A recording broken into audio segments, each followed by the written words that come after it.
Pemerintah Kota Denpasar di tengah pandemi COVID-19 tetap memfasilitasi para seniman untuk tetap berkarya. Walaupun dalam masa pandemi, kreativitas para seniman tidak boleh padam. Hingga tahun 2021, beberapa pekan lalu. Tidak hanya itu, Taman Budaya juga membuka dan menyediakan Untuk memberikan ruang berkarya kepada para seniman di tengah pandemi COVID-19, pemerintah Kota Denpasar tetap melaksanakan Denpasar Festival. Tentu kegiatan ini nantinya akan menerapkan protokol kesehatan yang ketat. Walaupun dalam masa pandemi, kreativitas tidak boleh padam, sehingga pemerintah Kota Denpasar mendorong kegiatan ini. Pemerintah Kota Denpasar sangat optimis untuk melaksanakan kegiatan ini karena vaksinasi sudah siap. Tempat pelaksanaan sudah dilengkapi aplikasi Peduli Lindungi dan protokol kesehatan yang ketat. Sehingga di Denpasar Festival ini mensinergikan antara situasi dengan tuntutan para pelaku UMKM dan seniman agar bisa tetap eksis di masa pandemi.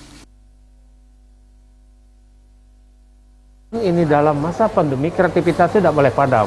Makanya kita dorong dengan melaksanakan Youth Festival yang diikuti oleh semua anak-anak muda Denpasar.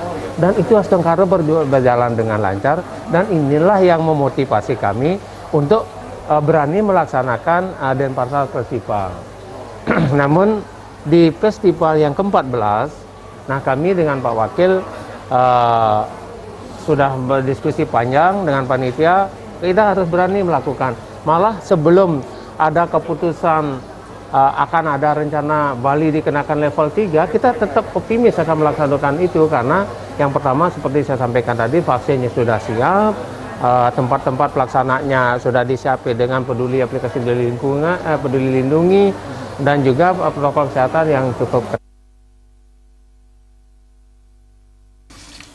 Walaupun pandemi COVID-19, pemerintah Kota Denpasar tidak menutup ruang untuk masyarakat seniman untuk melakukan kreativitasnya.